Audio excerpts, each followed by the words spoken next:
Welcome to the Leaderish podcast with your hosts, Regina and Doris. Hey, Doris. How's it going? Hey, Regina. It's going very well. How are you? I'm doing great as usual. Just excited to be chatting with you today around nonprofit board leadership. And can I just give my spoiler alert now? Yes, of course. I'm so excited for you. Okay, so I have just today been asked to join a board. So I still have to talk to the president of the board, and I'm really excited about it. It's a organization that I have been volunteering and a member of for some time now. I've been on the committee, and now they are asking me to step up into a board position. So this conversation could not be more timely, and I am super excited about the opportunity.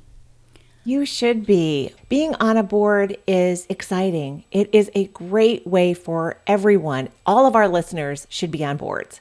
You'll probably notice the passion as I talk about board leadership and how you can take advantage of that knowledge, what you learn on a nonprofit board to be a better leader in your corporate role. And we're going to talk about that for the next half hour or so. And I've been on boards for 27 years, forever. I've been on, and I was trying to think this morning if there was a time when I wasn't on a board, and I think there have been little tiny periods of maybe a year here or there, but really the last almost 30 years, nonstop, I have been on one board or another board. What are some of the boards you've served on? Where did you start? Well, I started with Toastmasters, and I was a founder of the Franklin, Tennessee Toastmasters, and the first day that I attended a meeting, someone that I knew very well, a friend of mine that I worked with, he was a part of another Toastmasters club, and he was trying to form one in Franklin, Tennessee. And so I attended that one Saturday mornings, 7:30 a.m., and he said, okay, we need you not only to be a member, but we would like you to be the secretary of the board. And that was 27 years ago. And I was a terrible secretary. I never took any notes, but Is that part of the job description for the secretary on a board?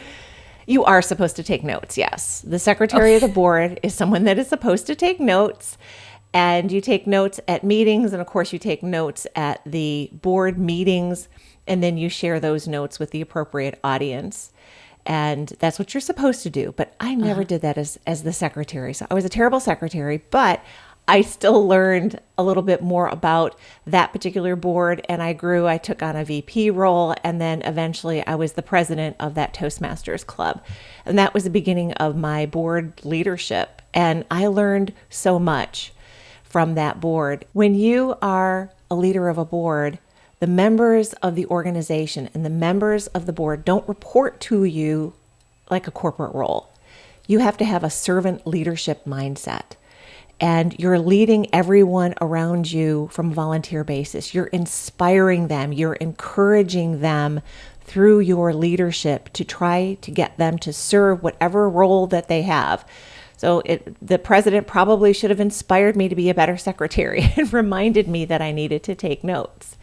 But when you're the VP of Education for Toastmasters, for example, you're responsible for helping every one of the members figure out where do they want to be from an education standpoint, and then help them grow that goal that they have for themselves. So every role on a board is going to be a little different. And you started to ask me what are the different types of boards. So there are community boards like a Toastmasters or an HOA. Yes, I'm also on the board of my HOA. I'm not sure how good of an idea that is, but I love my community. I love my neighborhood. I want it to be a great neighborhood. So I ran for that board, and I'm on the HOA board.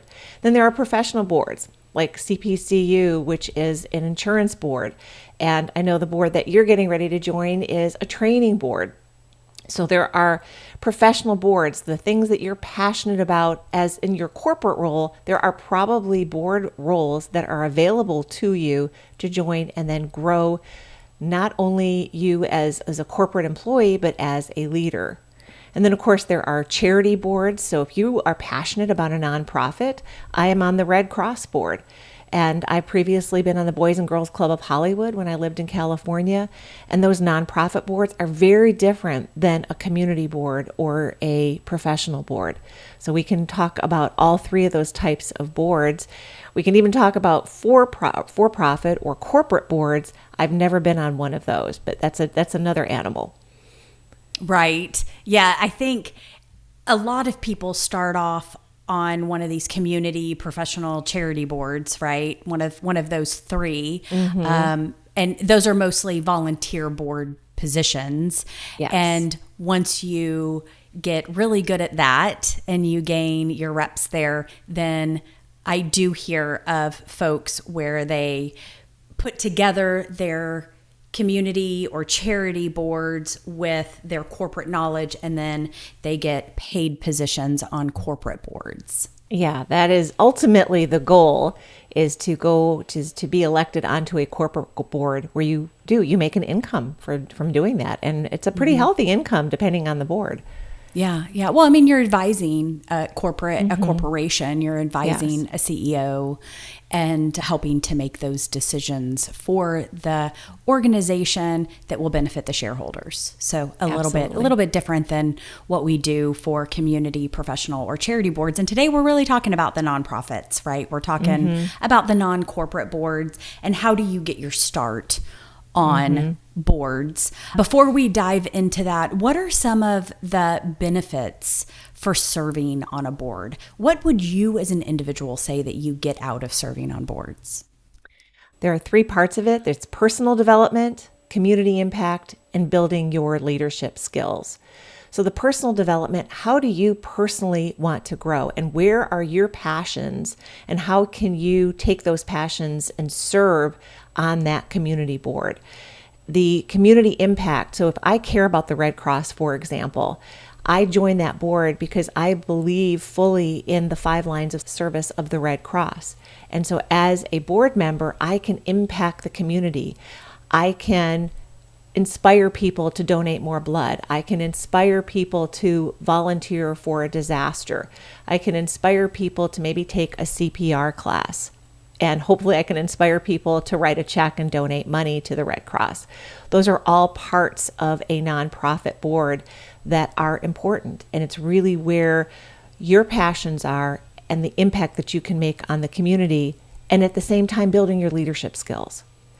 And I will say one other thing, I did this for a year, and I think I was the oldest person in the room, but for our younger listeners, you might look into Junior League. Junior League is a great place to learn how to be on a board, and part of the assignment is to eventually join a board as a Junior League member. You may or may not continue on that board, but it's a great experience. You learn how to be a part of a community, and there are Junior League organizations all over the country. And as I said, it's more for the younger audience. It's not that you can't join the Junior League as somebody, let's say, in your 40s, but I certainly felt like I was the oldest person in the room. There were a lot of the younger ladies that maybe had just graduated from college, so they were in their mid-20s, late 20s. But it's a great place to start if you're not sure what to do, and they can help guide you in the right direction and fulfill your passions. Oh, I love that. You know, I've volunteered for Junior League, so I've gone in and done some of the teaching in schools and stuff like that, and that's always been really fun to do. But I had, even when I was younger, I'd never considered joining the Junior League. It's just been like volunteering through my organization. So I had no idea. Thank you for sharing that. Sure. Okay, so as I think about this role and this volunteer opportunity to be on a board, what might some of the challenges be that I might run up against that I need to start thinking about now before I say yes? I would say the biggest challenge is time commitment. When you join a board, you are volunteering your time. And depending on the type of board that you're on, that time can be just a few hours a week to, it could almost feel sometimes like a part-time job. So it depends on the amount of commitment that you're willing to make. And there are some boards you may join, and it may just be an hour a month.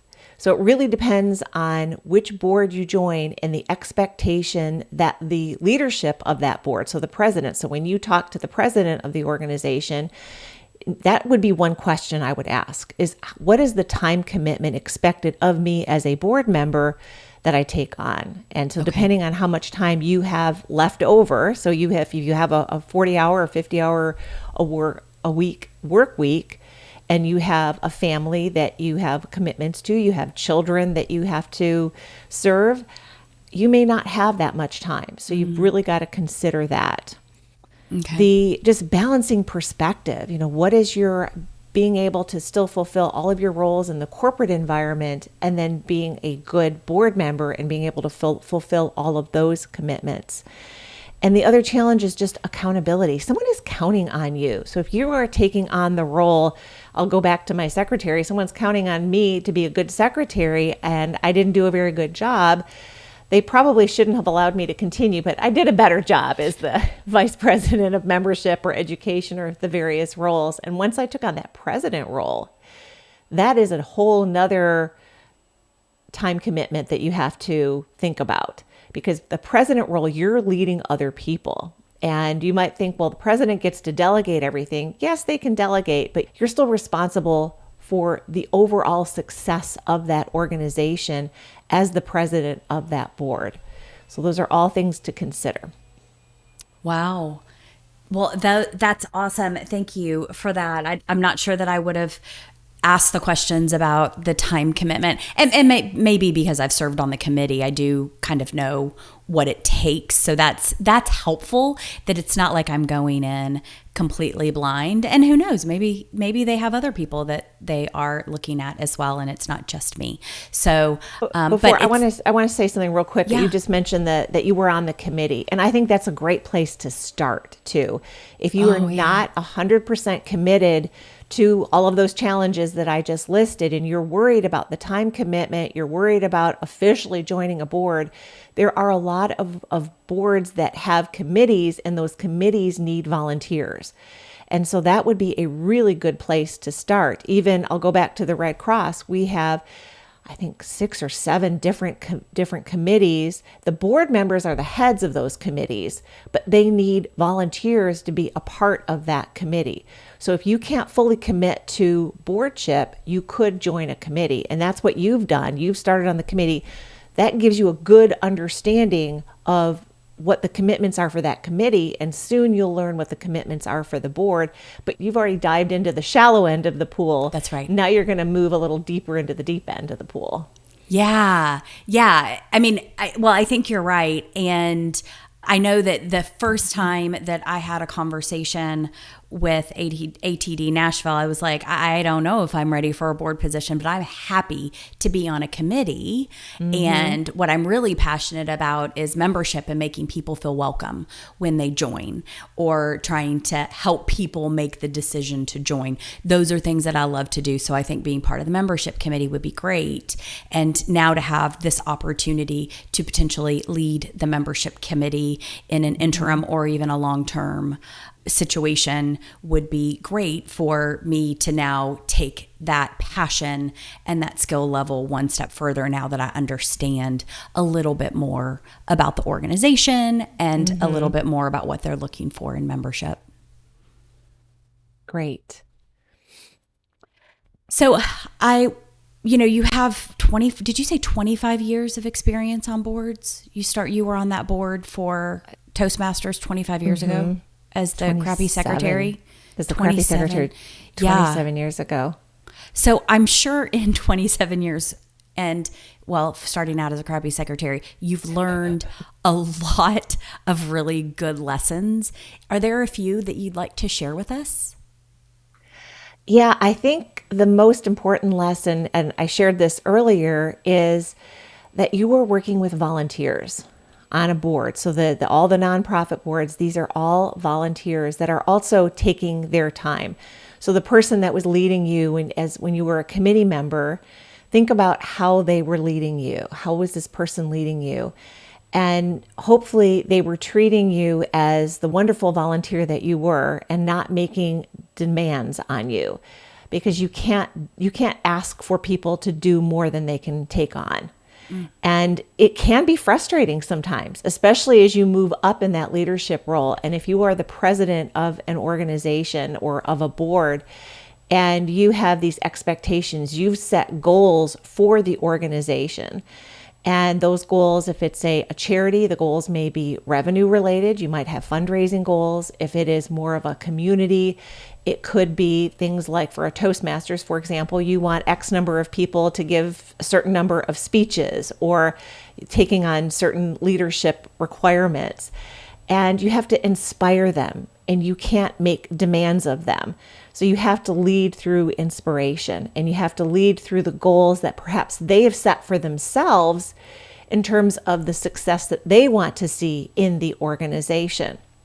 So with ATD and membership, you are probably going to have a goal that the group as a whole, the board as a whole, has said, okay, we want to add, let's say, 5 new members. I'm just making up something. We want to add 5 new members to our ATD organization in the fiscal year 2025 through 2026.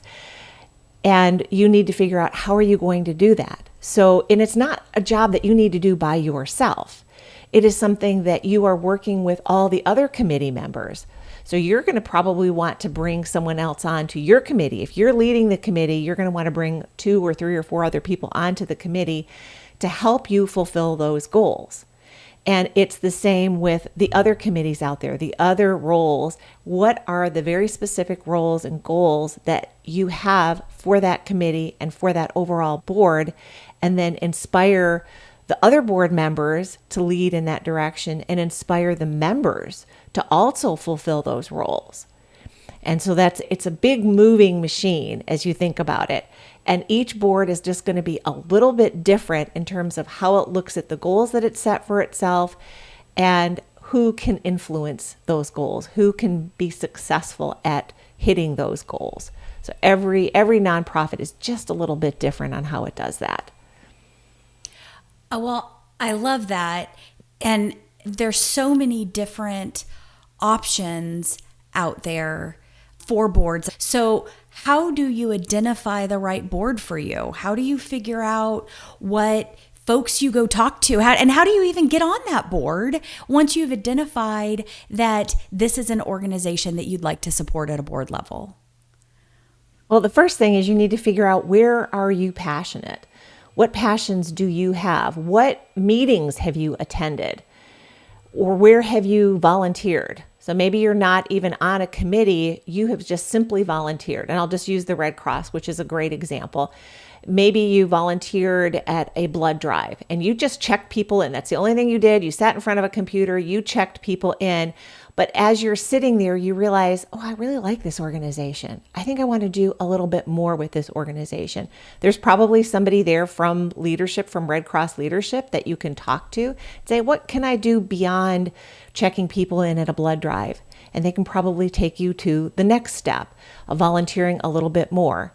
And then the next step, volunteering a little bit more. And usually what happens is leadership recognizes, hey, there's a great volunteer. We should ask that volunteer to be on a committee. And then you're on the committee, you serve on the committee, and leadership recognizes this is a great committee member. We need to ask this committee member to join the board.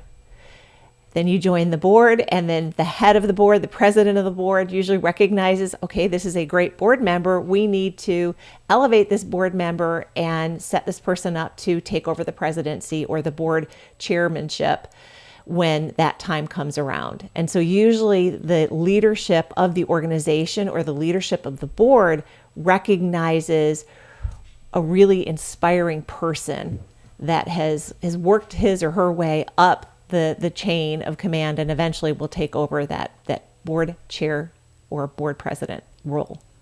Okay, so here's what I heard. This isn't something that you just leap into. This is something that you baby steps into. You start with giving your time generously to the organization that aligns with your values and your passions. And then you can either ask for more, or someone may ask you for a little bit more to do the next thing. Yes. You continue to do those next things, which go from volunteering to committee to board member to president, so that you can grow your knowledge and experience and exposure of the organization to get to wherever you want to be. And not everyone has to want to be the board president. Maybe you just want to serve on committees because that aligns with your passion and your values, and you're getting more experience within that organization. If you want to get additional leadership experience, then becoming a board member is probably a great way to go. But it's not a thing that just happens tomorrow. You don't just say, I want to be a board member, and then all of a sudden you're a board member. You start by volunteering. You start by dedicating your time to where your values and your passions align. Yeah. And a lot of times you start just by attending a meeting. And by that meeting, it could be a networking organization, and you are just attending that meeting. And then that grows to joining that organization, and then going on a committee, and then joining the board. So again, it's what are you passionate about? Yeah. And there's something that you're passionate about. If you have small children, if you have that, there could be something from at a school, a PTA. That would be another organization that you could join to learn about leadership. If you know someone that has suffered from a disease and you are passionate about finding a cure for that disease. So breast cancer would be an example. I lost my mom to breast cancer, and I've done a number of things from a volunteer perspective that relates to breast cancer. I've attended walks, and that could have led to more is joining a committee and doing more with an organization like Susan G. Komen, for example. All I've done for them so far is going on walks. I don't necessarily have a desire to be on their board, but if I was more passionate about that leadership and wanting to make an impact, that would be another organization I could consider. I kind of talked about like the normal path, but there is this like weird path that you took. You attended a meeting and they said, can you join and also be a board member? So there was that. Also, I know one of our board members on ATD moved to Nashville, joined ATD, and they're like, you want to be a board member? Because they had a vacancy. And she was like, yeah, okay. So that doesn't always happen. That is kind of a one-off situation. I think for me, what has worked is getting to know the organization, volunteering my time, and growing that way into the board position. But I think for some people and in some situations, board may reach out to you and say, hey, can you join our board? Even though maybe you're not a member yet, or you're just joining, like in your Toastmasters example. So I think there's kind of two ways that it can happen. I wouldn't be discouraged though if a board doesn't just call you up and be like, hey, Regina, we don't know you and you don't know us, but we want you to be on our board. Like, that's just not going to happen. No. Yeah. And going back to that original Toastmasters board that I joined, the person that asked me to join, he knew me. Yeah. I didn't just walk in off the street and they said, hey, join the board. This was someone that knew me, knew what I was capable of, and certainly thought I could be at least a slightly better secretary than I was. But I became very passionate about that organization. I went into, not only did I grow in the board, I took advantage of multiple leadership opportunities within Toastmasters and continued to grow in both my speaking ability and my leadership ability to eventually earn a designation, the Distinguished Toastmaster designation within Toastmasters. So you can set goals for yourself that align with those passions that you have. That's right. And every organization is going to have different goals, and your role is really to find which one you are most passionate about. Well, here's a few things that I heard from you that were important to me in this conversation. And, or maybe I've inferred some of these things too. The starting with like the smaller boards, getting to know the organization before you just dive into a board position, I think is something that was important for me here. I know that I have been learning since the moment I joined the committee, or actually even since I joined the association, and I want to continue to learn and grow. And I think the third thing that I've learned is that I do bring skills and experience. And so bringing those skills and experience to the board is helpful for them, but also for me, and then to continue to grow based on what the board needs from me and the organization as a whole. So if I can kind of keep those things in mind. And I think the other thing, I'm going to add one more thing to that just dawned on me, making sure that I understand the time commitment and I manage those boundaries well. I have a business to run, of course, and I have 2 children, and I have a dog that is very needy. So, and a husband too. All of these things that I can't donate all of my time. So making sure that we're doing the most important things that will make the biggest impact on the organization, and be able to make those decisions and keep those boundaries within the time commitment that I agree to. Yeah, and you said something really important about the expertise. So all of us have a different expertise that we can bring to a board. For example, if you are a really good accountant or you're good with finances, just about every board has a treasurer. If you are good with numbers, there's a good chance someone will ask you to be the treasurer of that board. And it's one of those roles that very few of us, I don't think I've ever been the treasurer of a board. And I don't mind numbers, but I really don't want to be the treasurer. I want to do other things. I want to be involved in membership or education, but not the treasurer. But if you are good with finances, you're probably going to be asked to be the treasurer for a year or 2 of that board. Yeah. So that expertise that you bring is really important. And once someone recognizes that expertise, that's when they're going to tap you on the shoulder and ask you to come on the board. And the other thing that people will recognize is energy. What type of energy? So if you are someone that sits in the corner of the room and doesn't really want to get involved, and you just want to learn and then you'd leave, you're probably never going to get tapped on the shoulder to join a committee, join a board. So show your energy. Be excited about being there and be passionate about that organization. And there's a good chance someone will tap you on the shoulder, because just about every board is always looking for new board members or to replace board members that might be resigning after a year or 2. So a lot of those board positions are 1-year positions. There are some boards where you can stay on for 3 or 4 or 6 years, but a lot of times you need to find the president changes every year. So there's always succession planning within that board, and that president is looking for the next president. Yeah. It's probably one of the vice presidents. Right. And many boards, they already have that aligned up. They know, okay, this person is going to take on the president role, and you work your way up to that president role. But show your passion. If you want to be on a board, show that you're excited and interested, and don't just sit in the corner. I want to add to that too, because I think it's okay for you to talk to a board member and say, I'm interested in serving on the board. I think it's okay for you to put yourself out there too. Like, you don't have to just wait for someone to tap you on the shoulder, because that doesn't always happen. And they may not have seen you or noticed you until you speak to someone. So never stay quiet, even though you're showing your enthusiasm. Never just sit back and hope that someone's going to tap you on the shoulder for a board position. I agree. Yeah. Put yourself out there, say it, breathe life into it, so that they know that you're serious. All right. Definitely. This is awesome. Doris, any final thoughts from you before we wrap up? I said this earlier, encourage everyone to join a board, or at least start with a committee. Find something you're passionate about and learn more about the organization, join a committee, and then join the board. You will not regret your decision.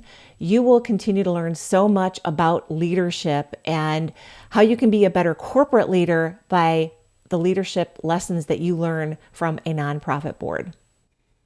I love it. Well, this has been so helpful for me. And thank you for, instead of us having this conversation, just the two of us, thank you for recording it with me, because I think that there's other folks out there that could definitely use this information as they're thinking about what's next for them. So totally just thank you for spending your time to talk about this with me. And I hope that you listening right now, you're thinking about what boards do you want to explore? What organizations do you want to get involved in? How do you want to share some of your time so that you can grow in board positions? And by the way, I will say, when you get work done together, you form relationships. And one of the best way to form deep relationships is through volunteer experiences. When you're doing the work with others on a passion that you are all aligned on. So if you want to build a network, if you want to make some new friends, if you want to have new folks in your circle, then join a board, join a committee, get involved, volunteer your time. I couldn't have said it better myself. I love that fact. We didn't even talk about relationship building and network building. Absolutely. Save it for the last. You got to listen to the whole episode to get to the nugget. I'm kidding. There's so many nuggets here to get the final nugget. Yeah, the final nugget. All right. Well, that is about all the time we have for today. Again, thank you, Doris, for sharing your expertise. You can find all of our links in the show notes. You can follow us on this journey, of course, as we delve into all things leadership. We'd love your review, so if you'll take a moment and leave us a 5-star review and a comment, we would be forever grateful to you. And if you have a moment and you found this impactful, or you found an interesting nugget in this episode, we'd love for you to share it with someone. So push that share button, share it with a friend, a family member, someone in your circle, heck, someone outside your circle. Just do it. We love it when you share our episodes. It means a ton to us. Those reviews mean a ton to us.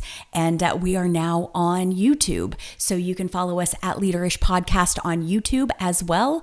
And you can either listen to every single one of our episodes, there are 52 episodes on YouTube in audio form only, or you can watch our last 4 or 5 episodes. So if you're interested in being a guest, reach out to us. We'll stalk you a little bit. We'll get together. We'll chat. On that note, cheers, Doris. Cheers.